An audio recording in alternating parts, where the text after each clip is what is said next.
Ladies and gentlemen, good afternoon here in Scotland and the rest of the United Kingdom. Good morning in USA, and welcome to this event from the Asia Scotland Institute. My name is Martin Perbrick. I'll moderate the discussion today. With us on the panel for the webinar, we have Roddy Gower, Chairman and Founder of the Asia Scotland Institute, and also Rick Minchon, Head of Development at the Asia Scotland Institute. All of us in the fair city of Edinburgh, where there is really a day of summer today, probably the only day perhaps, but we're making the most of it. Also joining us is Mr. Bill Browder, who I think you all know quite well from his background, the author of Red Notice, How I Became Putin's #1 Enemy. But obviously, Mr. Browder is a lot more than an author, a very successful businessman, and also better known perhaps as a human rights activist in this latest phase of his life. This is a particularly timely discussion today, this week, and at this period, I think, because obviously US President Biden recently met with President Putin. And there's some renewed discussion of whether the relationship with Russia should or could be reset. And I think if any of you remember Hillary Clinton some years ago when she was Secretary of State, pressing the reset button with the Russian Foreign Affairs Minister, I think we'd all question whether a reset with Russia is ever possible. And Mr. Browder can talk a little bit more about that. Just to summarize his background, if I could, Bill is head of the Global Magnitsky Justice Campaign. He's the founder and CEO of Hermitage Capital Management, which was the investment advisor to the largest foreign investment fund in Russia until 2005, when at that time Bill was denied entry to the country and declared a threat to national security as a result of his battle against corporate corruption. Following his expulsion or denial of entry to Russia, the authorities raided his offices and seized the Hermitage Fund's investment companies. In 2008, Mr. Browder's lawyer, a gentleman named Sergei Magnitsky, uncovered a significant fraud committed by Russian government officials that involved the theft of $230 million of state taxes.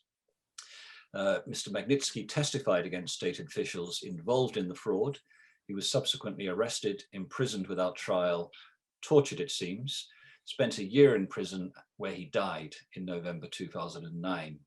And I think Bill will talk for a little bit more detail about that in due course.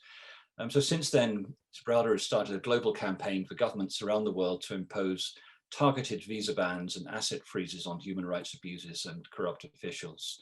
It's obviously expanded to be far wider than Russia only. And I think one of the most significant government arsenals now to hold officials and their countries to account without destroying the relationship with those countries. So we have a fascinating discussion to come today. So Bill, could I first just hand over to Roddy to kick off the discussion? Sure, Bill, it's a terrific pleasure to have you on the call with us today. And I'm very grateful to you for agreeing to do this. We spoke some time ago about making this happen, and the day has arrived. I just wanted to start off by reading a couple of comments on your book. One was written in the FT when it came out and said, an impassioned personal broadside against the Kremlin. And the other one I liked was from the late Senator John McCain. In Red Notice, Bill Browder tells a harrowing and inspiring story of how his fight for justice in Russia made him an unlikely international human rights leader and Vladimir Putin's #1 enemy. It's a must-read for anyone interested in understanding the culture of corruption and impunity in Putin's Russia today, and Browder's heroic example of how to fight back. So I wonder if, given all the things that are going on at the moment, we could start off with you perhaps commenting on how the journey that brought you to where you are, and then perhaps commenting on the different approaches of President Biden and Donald Trump, which is right, which is wrong, and what the way forward might be. Thank you. Great, Roddy, thank you very much for this invitation. I know we've been talking for several years about doing this, and the original idea was for me to come to Edinburgh, sorry that we're not able to do that now, but hopefully when the world normalizes, we can reconvene in person, which is always more pleasurable than these do this in 3 dimensions as opposed to 2. But in the meantime, I'm glad to be here, and Martin, thank you as well. And so for those of you who haven't read my book, I'll give you sort of the what they call the Cliff Note version, the sort of 5-minute summary of who I am and what I've done and why I'm talking about Putin and Russia so much. You can hear my accent. It's an American accent. It's because I was born in America. I was born in Princeton, New Jersey. I was brought up in Chicago, but I come from a very unusual American family. My grandfather, Earl Browder, was a famous labor union organizer in Wichita, Kansas in the 1920s. And he was so good at union organization that he was spotted by the communists in the Soviet Union. And they said, if you like labor unionism, you're gonna love communism. Why don't you come here and check it out? And so in 1927, my grandfather moved to Moscow. He did what most young single American men do when they get to Russia. He met a Russian girl who became my grandmother. And my father was born in Moscow. And then they returned 5 years later to New York, where my grandfather then became the head of the American Communist Party. He ran for president twice against Roosevelt in 1936 and 1940 on the communist ticket. He was imprisoned in 1941 by Roosevelt, pardoned in 42.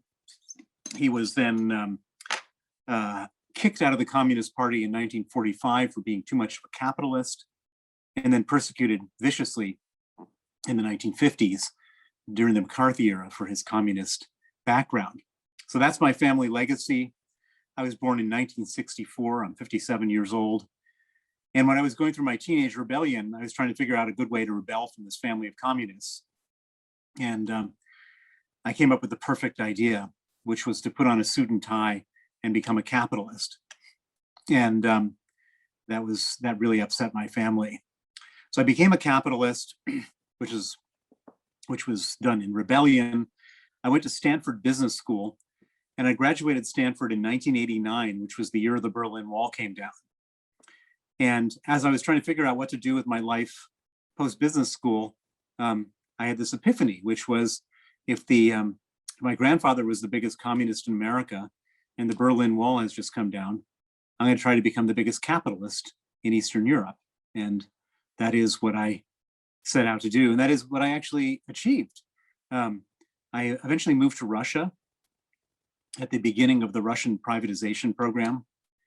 I moved there to set up an investment fund called the Hermitage Fund, which was to take Western capital from institutions and private investors in the West and invest it in the Russian stock market.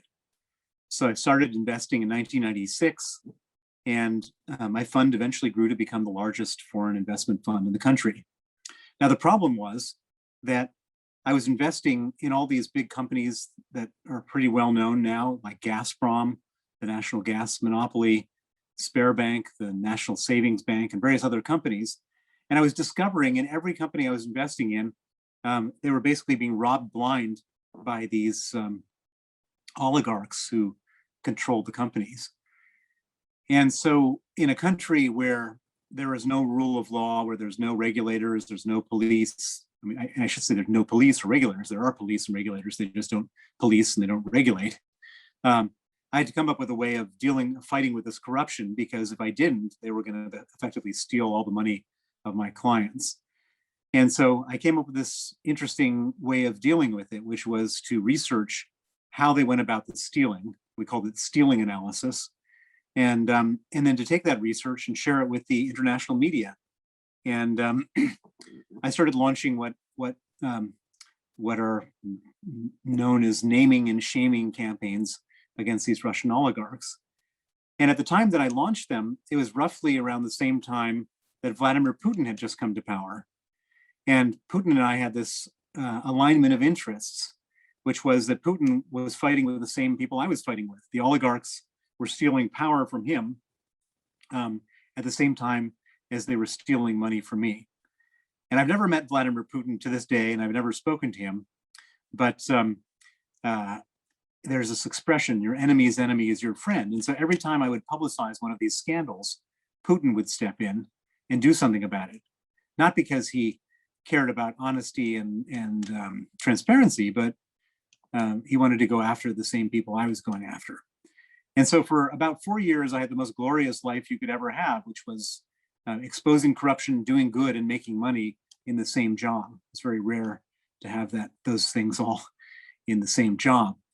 But it all came to an end in late 2003, when Vladimir Putin arrested the richest oligarch in Russia, a man named Mikhail Khodorkovsky, the owner of Yukos, the oil company. They put him on trial. They allowed the television cameras to film the richest man in Russia sitting in a cage. And all the other oligarchs said to Putin, what do we have to do so we don't sit in a cage? And Putin said, real simple, 50%.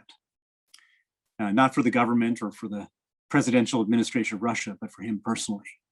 And at that moment, Putin became the richest man in Russia and probably the richest man in the world. And at that moment, all of my naming and shaming campaigns no longer went after Vladimir Putin's enemies. They went after Vladimir Putin's personal financial interests. And in November of 2005, I was expelled from the country, declared a threat to national security. And at that point, the Russians really turned on me. They raided my offices in Moscow. They seized all of our documents, and they used those documents to perpetrate a identity theft of our companies and to also commit a complex $230 million tax rebate fraud. My Russian lawyer, Sergei Magnitsky, discovered it. He testified against the officials involved. And in retaliation, he was arrested by those same officials. He was put in pretrial detention. He was tortured for 358 days. And he was murdered in Russian police custody on November 16th, 2009, at the age of 37, leaving a wife and 2 children. His murder was the most horrifying, traumatic, and life-changing thing that's ever happened to me. And I couldn't really carry on as a businessman after that. And so I made a vow to his memory, to his family, to myself, that I was going to put aside all of my business activities and go after the people who killed him to make sure they face justice. And for the last 11 years, that's what I've been doing. And the culmination of my campaign is something called the Magnitsky Act, named after Sergei Magnitsky, which imposes visa sanctions and asset freezes on human rights violators in Russia and around the world. And the Magnitsky Act was passed by the United States in 2012.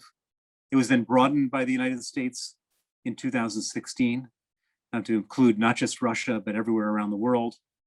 It was passed by the Canadian Parliament unanimously in 2017, British Parliament in 2018, the European Union in 2020. And we now have 32 countries that have Magnitsky Acts around the world. It's become the go-to tool for governments to go after kleptocrats and human rights violators. And it's kind of tipped the balance slightly back towards justice and fairness in the world. Not a lot, but slightly. And it's something certainly that bad actors around the world don't want to be subject to. The work that I've done has seriously enraged Vladimir Putin. He's declared me his #1 foreign enemy. I've been put on the Interpol most wanted list 8 times by the Russians. They've tried to have me extradited from the UK numerous occasions. They've chased me around the world with lawsuits, with making movies about me, with all sorts of crazy stuff. It's clear that I found their Achilles heel, which is their money that they keep offshore, which they're afraid of having frozen under the Magnitsky Act.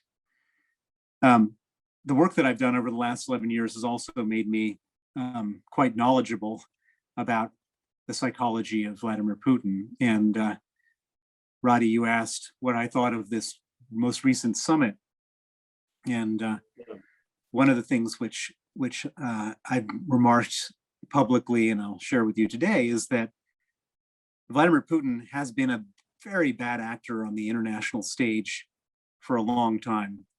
And he's invaded and redrawn the map of Europe for the first time since the Second World War by taking over Crimea and moving into Eastern Ukraine. He's bombed civilians in Syria using cluster bombs and chlorine gas. He shot down passenger planes with civilians in eastern Ukraine. They've cheated in the Olympics. They've poisoned dissidents in London and shot enemies of the regime in Vienna and Istanbul and various other places. They've poisoned their political opponents. They put their political opponents in jail. I mean, the list just goes on and on and on and on. Vladimir Putin doesn't deserve anything other than a serious, hard reaction. But the trouble that I've seen happening in our democracies is every time a new person becomes the US president, they somehow, and I'm not sure if it's arrogance or naivete, think that they're so great because they got elected president that they could somehow convince Putin to behave himself. And I saw this first with George Bush. There was a famous first summit in Slovenia where he said, I looked into Putin's eye and saw his soul and saw this is a man I could deal with. It didn't turn out that way. Same thing with Barack Obama, who his Secretary of State Hillary Clinton presented the Russians with a reset button.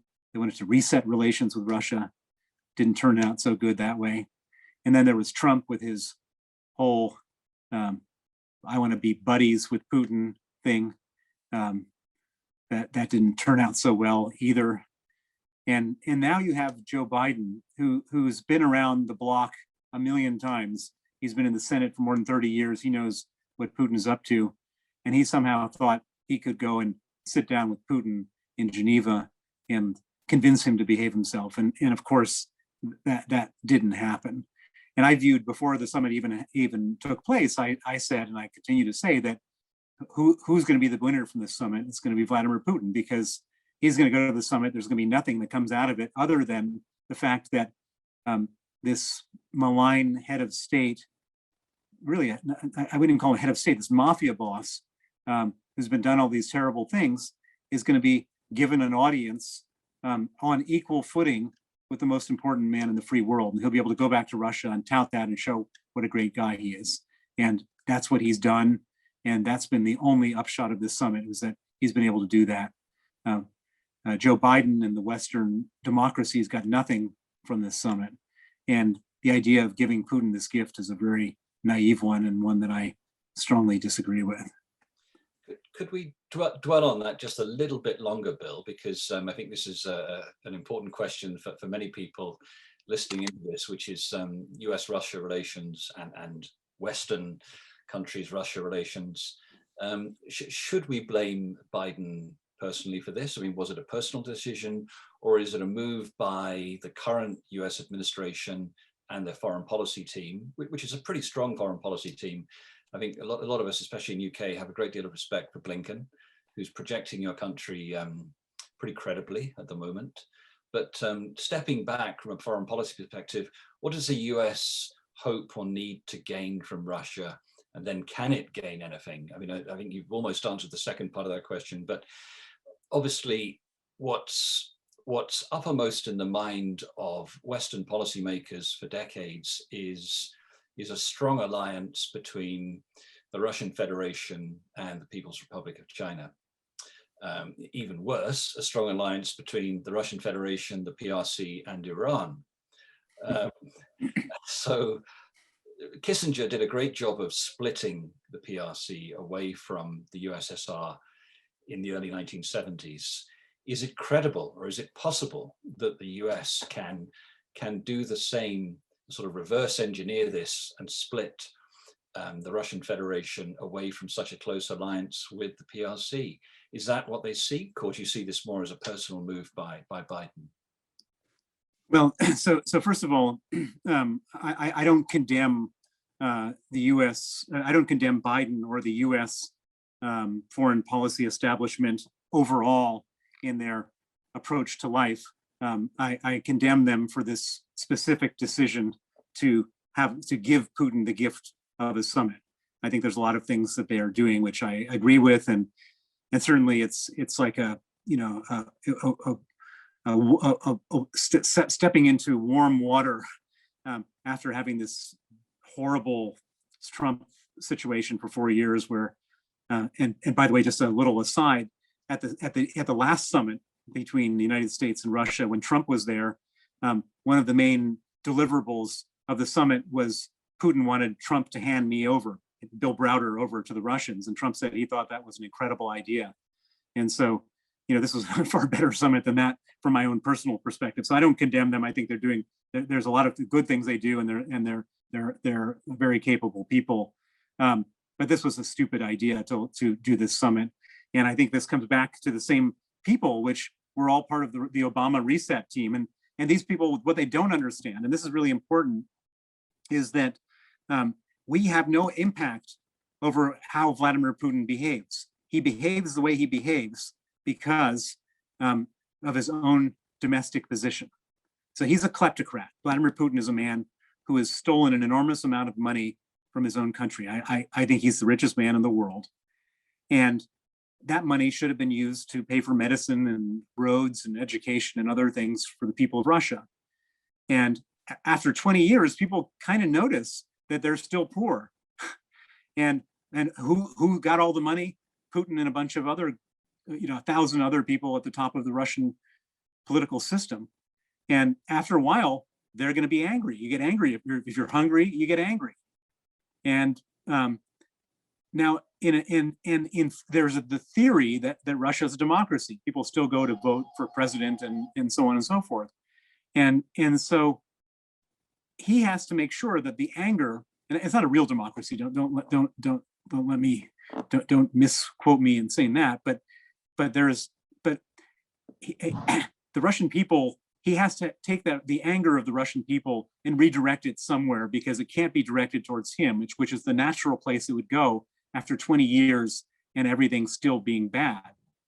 And so what does he do? He creates foreign enemies, which is the reason, in my opinion, why there is a war with Ukraine, why they're bombing Syria, why he's messing around with the United States and NATO and the UK and so on and so forth, is because he wants to distract and deflect their anger. And so he's going to do this stuff no matter how we operate. So how do we deal with this? It's not by trying to be nice to him. You don't appease dictators. You certainly don't appease a dictator like him. You have to create barriers and constraints and boundaries so that if he crosses those, there'll be consequences. And he's not a strong leader. Doesn't have a strong country. The economy of Russia is the same size as the economy of the state of New York. His military is not that strong. You might see a few military parades and read a few articles about different weapons that they have, but their military budget is 90% less than the US military budget. And of that 10%, 80% of it is stolen by corrupt generals. And so it's a complete mess as far as a military power. And so if there is a constraint put up, he won't cross it because he understands very clearly that he can't. His only way of fighting is with asymmetric war, with targeted assassinations, with hacking elections, with propaganda through the internet, and so on and so forth. There's no sort of symmetric war that he'd want to fight with us because he'd lose it within 5 minutes. Now, in terms of China, he's kind of, in a certain way, ruining his own strategic position worse than anything he could possibly do over the medium term. China is a country that plays, for decades or 100-year games, whereas he's playing a sort of, 1-month game. And, this whole business of creating enemies of the West, which is what he's done, has put him in a position where he needs to have some ally with money and other resources. And so China is the only natural ally. But if you look at it, I mean, it's the dumbest thing he could do, because on one side of the border, you've got all these Chinese people, millions of Chinese people and no natural resources. And on the other side of the border, you have no people and all natural resources. And sooner or later, the Chinese are going to say, enough is enough. We just need these resources. And so I can't imagine, if Putin was a smart long-term player, he would be aligning himself with the West to protect himself from China, because he's just like putting his mouth, into the head of the tiger by doing what he's doing right now. Now, from our perspective, we don't have any control over it. I mean, we can't not react to his malign activities. If he shoots down a passenger plane with 198 innocent civilians, or I'm sorry, 298 innocent civilians. We can't just say, oh, well, we don't want him to be friends with China. We better not do anything about that. If he invades a foreign country, we can't say that. And so this is just the natural sort of evolution of this thing, which is you effectively have two big sort of groupings in the world. You have the authoritarian dictators that are sort of, gravitating towards one another, and then you have the free democracies that are gravitating towards one another, and it just raises the sort of necessity for free democracies to work together. And coming back to Biden and Blinken and so on, I mean, the most wonderful part about this recent foreign trip was that he quickly disabused the world of this notion that U.S. was going it alone, and the U.S. is going to now work with the NATO allies in Europe and UK and others on countering this. And I think that there's a big job to do and a lot of work ahead to counter malign influence from Russia and China and others. You covered a lot there, and I think a couple of the things, if we could, we'll come back to in due course. But I'd like to bring in a couple of questions from the audience that actually relate to some of the points you made. Excuse me if I bring up a couple of them together, because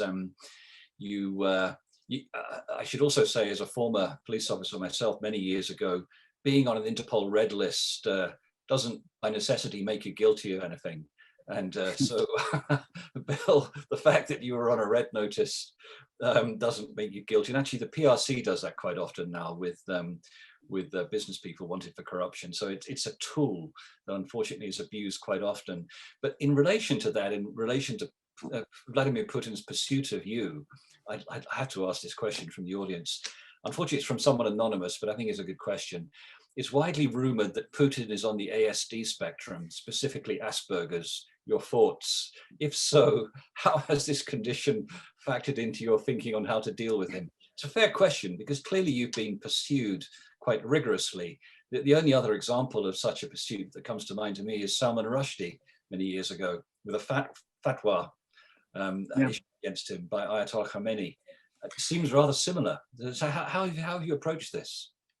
Well, yeah, this is Vladimir Putin's fatwa against me. He's instructed his bureaucracy to use every tool that they can to get me. And yes, this Interpol thing it's really very ugly, because every time I cross a border, I've got to my heart skips a little faster as I'm waiting for the to find out whether I'm being arrested or not. And I have been arrested. I was arrested in Madrid in 2012, and in Geneva. 2018 in Geneva, also 2018. And so it's something that does affect me on a regular basis.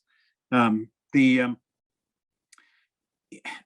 don't know whether Putin is I think in a certain way to diagnose Putin with some type of thing like Aspergers or whatever kind of gives him a free pass. The guy is evil. Okay, and where did his evil come from? Was he beaten every day as a child? I don't know, but he's truly evil. I mean, and everybody who has met him, and I haven't met him, says that you look into his eyes and they're the most cold, empty eyes you could ever look into. And he's a guy who can be sitting in a meeting talking about oil prices, and then a half an hour later sit in a meeting to talk about chemical weapons to be applied for assassinations against enemies of the regime. He's a person who really, whose heart would not beat faster as he's choking you to death. That's the kind of evil man he is. And how do you deal with a person like that? Well, he's evil, but he's incredibly risk averse and incredibly vain. And so the way you deal with it is you figure out what he values. And we know what he values. He values money. He's got a lot of it. And he values money more than anything. And so what do we do about that? Well, he doesn't hold any money in his own name. The money is held in names of people he trusts, oligarch trustees. And so the key to influencing Putin is to go after his money by going after the money of the oligarch trustees. And that is something that really hits him. And we know it hits him based on his reaction to the Magnitsky Act, which he made his single largest foreign policy priority to try to overturn. And we know how much it upsets him in the way he's gone after me. I mean, Putin is a guy that almost never mentions the name of his enemies. he always refers to it as that person or that foreigner or that businessman or whatever. But he's got so upset with what I've done that he uses my name constantly in his attacks. And that just shows you that we've gotten under his skin. We found his Achilles heel, and we should use it. And we should use it with great enthusiasm and abandon in freezing the assets of these oligarchs. And one of the things which I work on a regular basis is to try to help politicians in the UK and the EU and US sort of develop their backbone muscles to do this, because this is, we don't have to like fight a nuclear war with Russia. We don't have to fight a conventional ground war with Russia. We just have to freeze their assets, and there's nothing they can do symmetrically to respond. Could we go on to that now? Because I think that's a good time to start talking about Magnitsky sanctions, what they are, how they work, and how effective they are. I have a couple of points myself, but I'd also like to mention one question from Stuart in the audience, who says, given the apparent ineffectiveness of economic sanctions, what do you think the West should actually do to try and improve Putin's behavior? And this is related to the question I'd like to ask you also. Are they working, and do they really work? I mean, you did say that you've made Putin pretty mad, clearly. But has it changed the behavior of the Russian Federation? Has it had an impact on certain policies? And can it do so in the future? And I think the third point to that, was Stuart's question, my point, and then lastly is, you mentioned back muscles of government ministers. What about the backbone? Do Magnitsky sanctions just give them an outlet, a sort of cosmetic outlet to say, we're taking action against Russia, China, or whatever autocratic regime it may be? And does it allow them to not take further action that might have greater impact? So could you talk a little bit about all those points, and what impact can they have? Are they seriously going to affect the behavior of regimes, and are our governments doing enough? Really good questions, really good questions. So, well, let's start out with the basic principle, which is that countries like Russia, or I should say people like Putin and Xi in China and others do terrible things. So then we say, as a personal victim of a terrible thing they've done, what can we do in the West so they don't do terrible things in the future, and perhaps we can punish them for the terrible things they've done today. And so what's in the arsenal when they do something terrible? Well, in the past, what was in the arsenal was overall financial sanctions or trade sanctions against the country. That was the main tool. And those tools were used against apartheid South Africa. They're used against North Korea, used against Iran. The trouble with those tools is several. One, if you're using those tools, who gets affected by those sanctions? You have these countries that are effectively occupied countries. You have, in Russia, it's occupied by a criminal group headed by Vladimir Putin. And so who gets affected by overall sanctions against a country are the people, the people who are being occupied, the regular people. I guarantee you that the elite, the oligarchs, they're flying in caviar and champagne and living the same life. It's the regular people.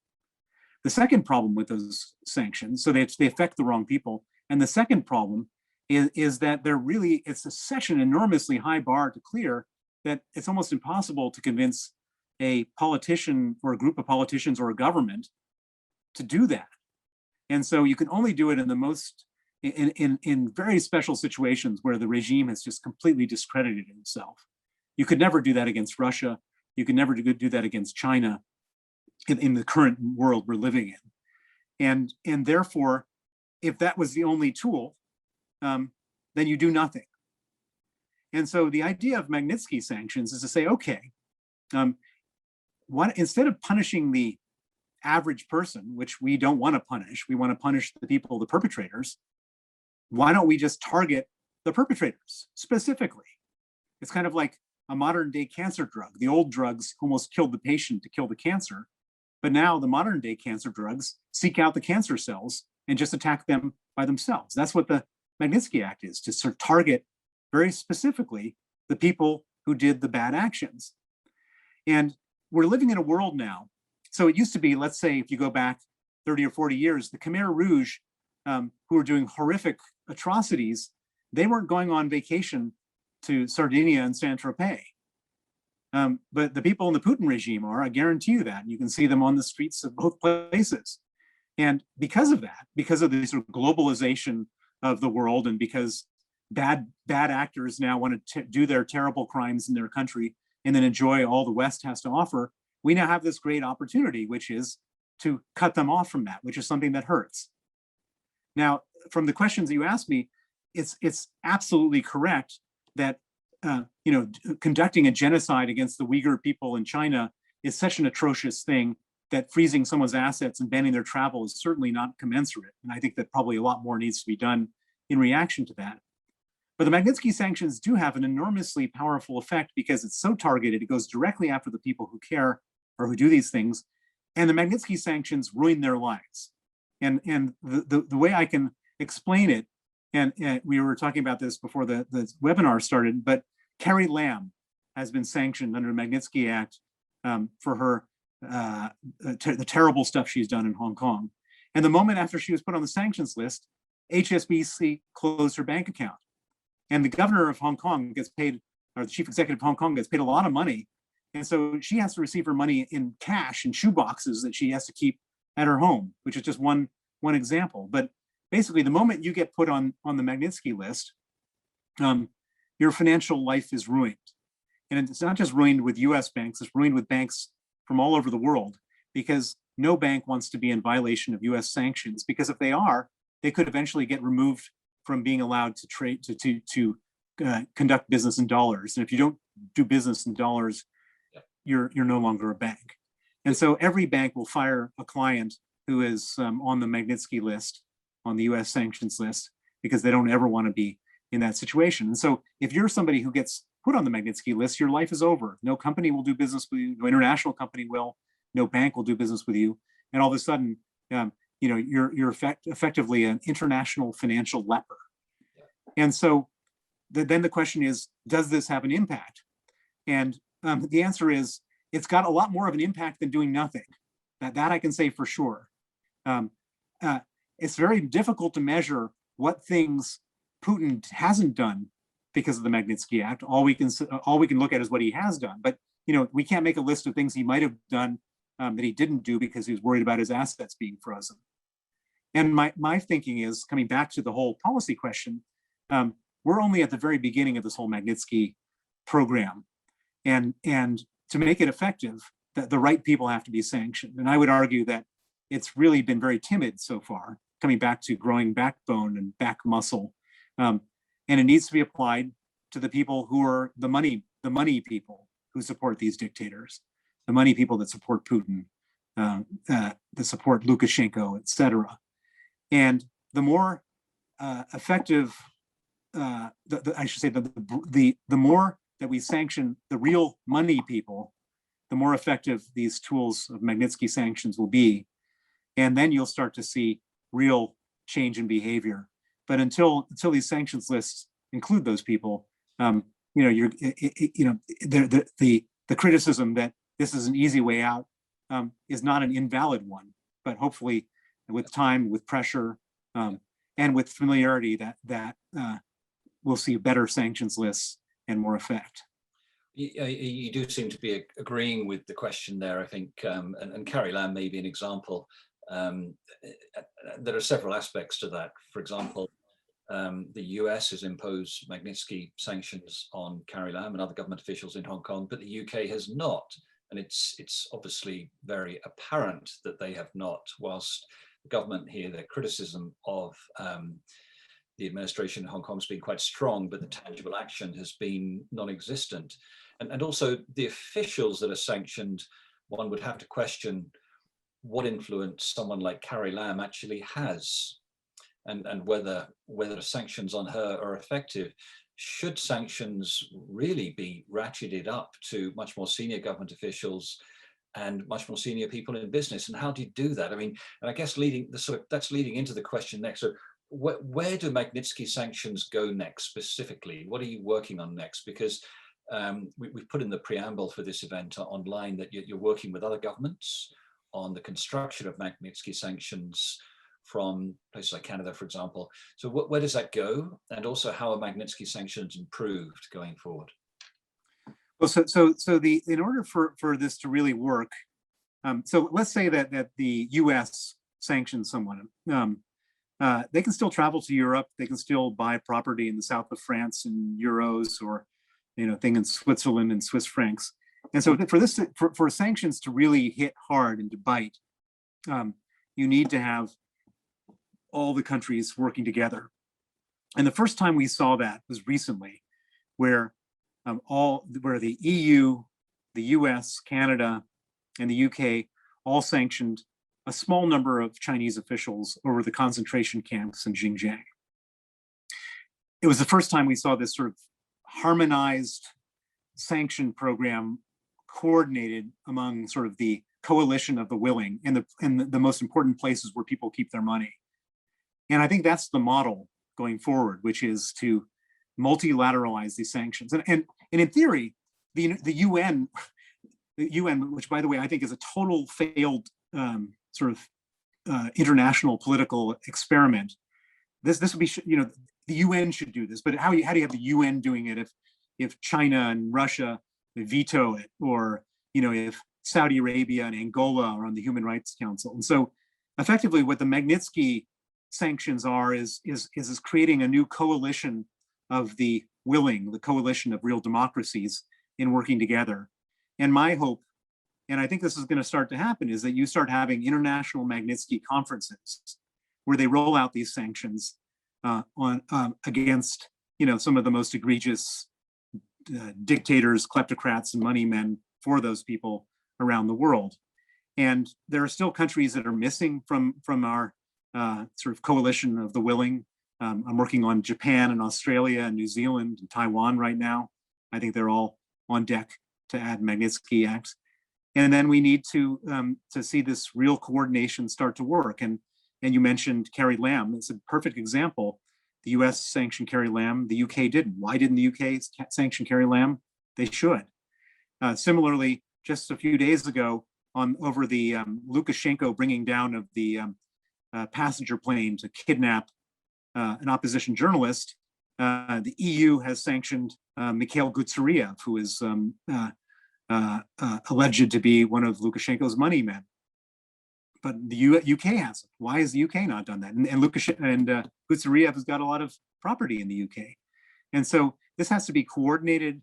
There has to be more multilateral, and there has to be more countries that are part of this whole thing. But I think we're just at the sort of front end of the whole Magnitsky program in the world. This stuff doesn't move as quickly as the crimes that are being committed, but eventually we're going to get to a place where bad people are going to wonder, if they do something, will there be devastating consequences, where they can't ever travel again, where they can't ever send their families on vacation or send their parents for medical treatment to the West. And when we get there, then I think it'll become more obvious how important and how powerful this tool is. Just going on from that a bit further, because this is an interesting concept, and I'd like to hear if you feel that the concept should be widened. So clearly, the concept for Magnitsky sanctions at the moment relates to human rights abuses. It originated from the Sergei Magnitsky case, Putin's evil, as you put it. Should the concept be widened further by governments? Should wanted persons who are accused of other serious crimes be included in Magnitsky type sanctions? Could this be a tool against corruption in business? As you said, Russia is effectively a corrupt mafia state already. And I think, just to follow on from that, a question from Martin Allen, who's one of our regular contributors. And I think this goes back to you with your fund manager and investor hats on, rather than the human rights activist. Is there a danger of that strategy, that it might accelerate the removal of the dollar as the global reserve currency? So there's a few points in there as you expand the concept of Magnitsky sanctions. How do you do it? Clearly, it's through the dollar trading system. globally, because as you said, every bank, whether it's the Bank of China or Bank of Agriculture in China, trades in dollars internationally. They have to, so they have to abide by these sanctions. Is there a danger of creating this dual circulation economy that's been talked about in the PRC? Perhaps you could talk about that whole thing from an economic perspective as well. Yeah, excellent question. So first of all, corruption is included in the Magnitsky Act in the United States, in Canada, and the UK. And we're working actively to get the EU to add corruption as a major prong. I think the EU only has what I call half a Magnitsky Act until they include corruption. And it's really important because corruption and human rights abuse are sort of almost synonymous. So like Sergei Magnitsky uncovered a corruption scheme and then he was murdered for uncovering it. And so the people who are sanctioned under the Magnitsky Act are those who participated in the corruption scheme and those who murdered him. And so in so many situations, these things are one and the same. And so it's so important to include corruption. And corruption, in a certain sense, is much easier to prosecute than human rights abuse because evidence is more readily available in the West because everybody who's corrupt has to eventually send their proceeds out of their home country, which actually comes to the next point, which is there's not going to be a de-dollarization of the world for one simple reason. I know that, you know, as an investor, I'm never going to hold any of my money in rubles or renminbi or you know, Dubai dirhams or whatever. You know, it's nobody who has any money wants to hold money in the currency of a arbitrary non-rule of law dictatorship. People don't, and people from those countries all hold their money in dollars, and so it's a fantasy of Vladimir Putin and other dictators that they're ever going to see de-dollarization. I mean, they all would want that to happen, but you know, maybe there's going to be moments in time when the dollar is weaker than the euro or the Swiss franc or the pound or the yen.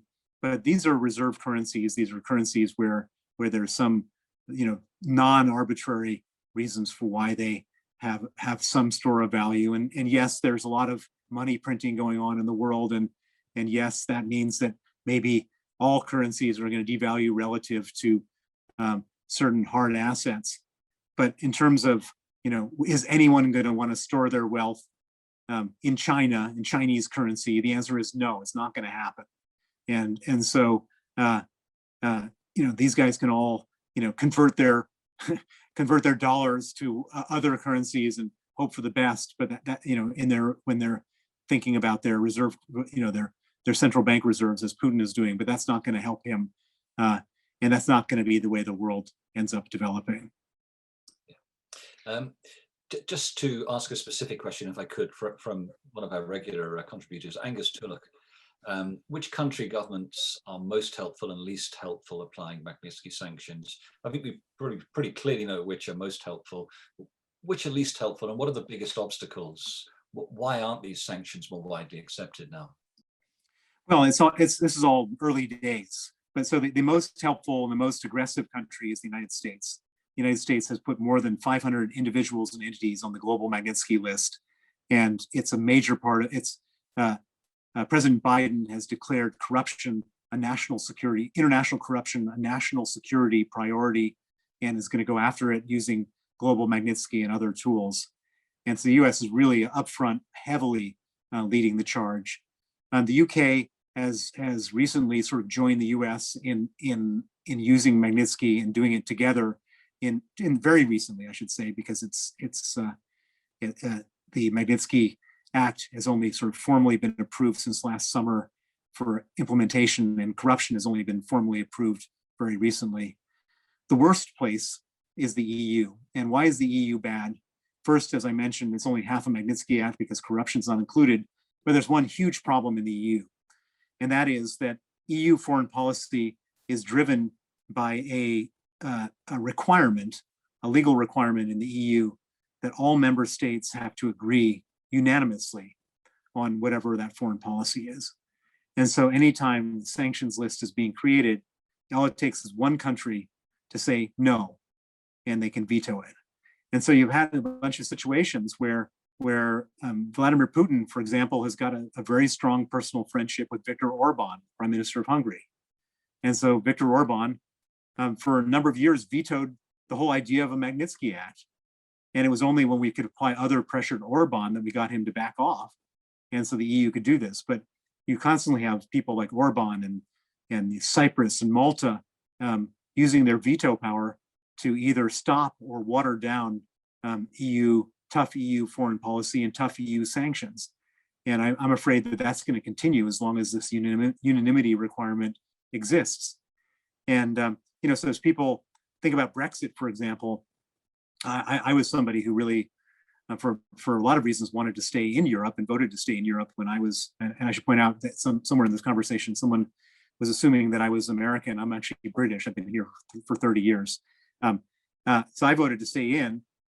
But I can tell you that as far as Magnitsky is concerned, and as far as foreign policy is concerned, it's a true pleasure dealing with the British government without being hamstrung by the European, I would say, almost corrupt bureaucracy in terms of how these veto rights work, to be able to do things on Magnitsky and other areas, because that is something that they can now make their own decisions on without all this nastiness, which is both unproductive and untransparent in the European Union. We do have a specific question from someone in the audience about the Conservative government and lack of action on Magnitsky sanctions, but I think you've answered it already, because, as you said, you're still working on them, and I think we'd welcome that. If I could, I'd just like to, we're coming up to the end, I'd just like to bring it back to Russia.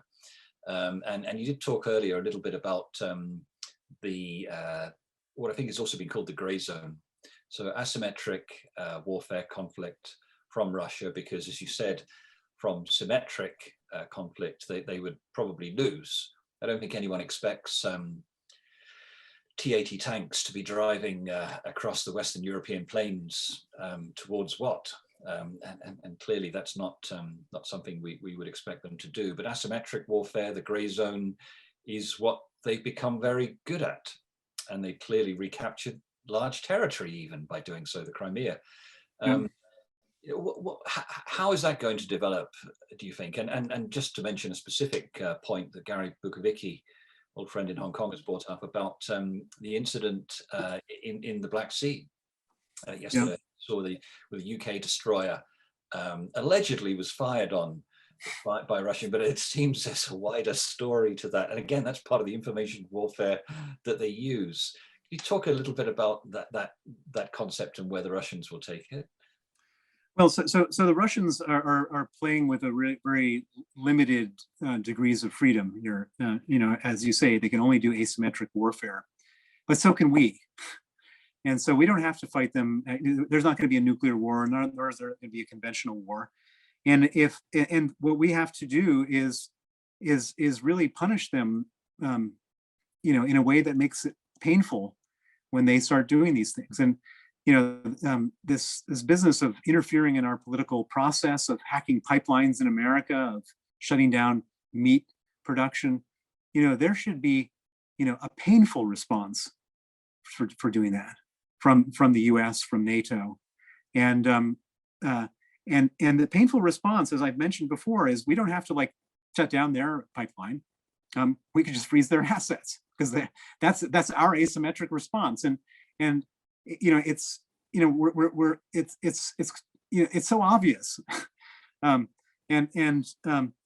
there's so many different opinions in the West, and there's so many debates, and there's so much I would say lack of real understanding of where our strengths and weaknesses are.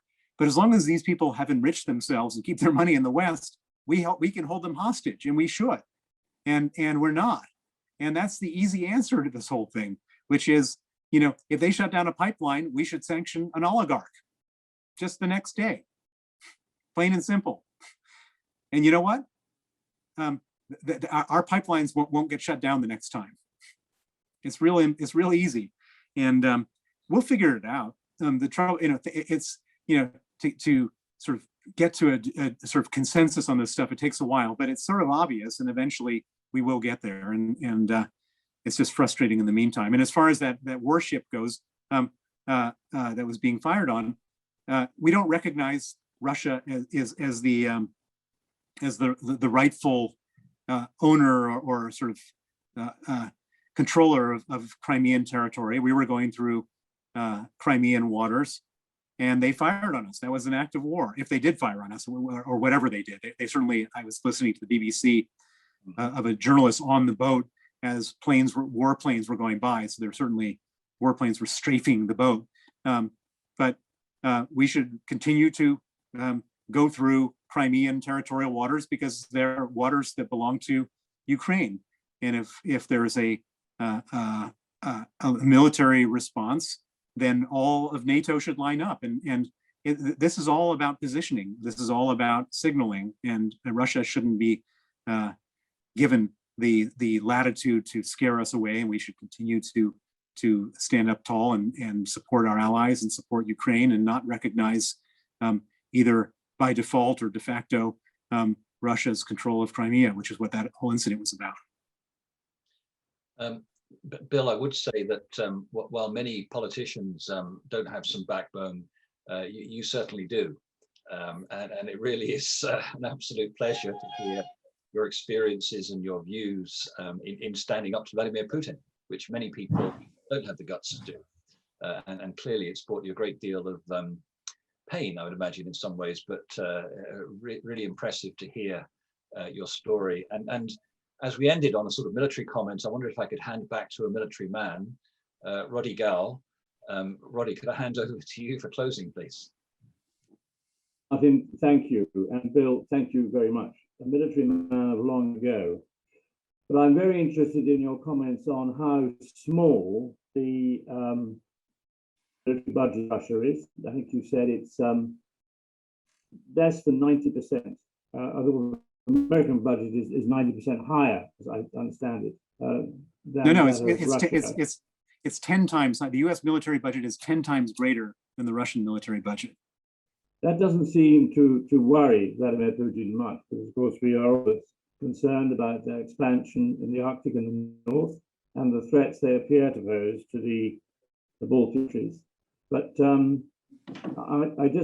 your talk leaves us wondering what happens after Vladimir Putin and when does Vladimir Putin go, which must happen.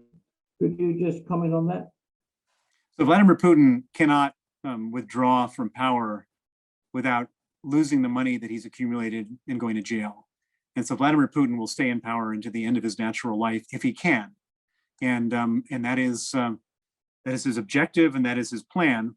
And whether he will succeed in that is a different story. It all depends on how the sort of formula, the mathematical formula for whether a dictator can stay in power is how angry do the people get with his dictatorship on one side and how scared they are from the dictatorship on the other. And if the anger overcomes the fear, then the dictator gets overthrown. And if the fear overcomes the anger, then the dictator stays in power. And he can control the fear. He can't really control the anger. And so it's a very tenuous situation where it's not certain. He doesn't know, I don't know, you don't know, Alexei Navalny doesn't know what will happen next. But that's why he's creating so much trouble, is because creating trouble is one way of trying to distract people from their anger. And it's an uncertain situation, but I would say that the most likely probability is that he stays in power until the end of his natural life. And if he does, then we've got a lot more of Vladimir Putin to look forward to in the next decade or two. Well, thank you. I would just observe that your personal bravery in confronting this man is an example to many others. And I'm sure that your crusading through the Magnitsky Act will stiffen the resolve of the allies in the West in due course. So on behalf of the Age of Scotland Institute, I'd like to thank you for joining us today. Thank you for your personal example, which is a lesson to us all to stand up to demagogues like Putin, and there are others, of course, in the world, and to speak out for democracy and human rights. So, Bill, thank you very much indeed, and we wish you well, and we await your next book, which I hope. I thank you for this, and look forward to meeting in person with all of us when when we can. And but it's been a great discussion today, and I think we've covered a lot of really important points that need to be covered. So thank you. Thank you, Bill, and we look forward to seeing you in Scotland and celebrating something with a national drink. Great. Have a great day, and thank you. All right. Thanks. Good day. Bye-bye. Thanks, Bill.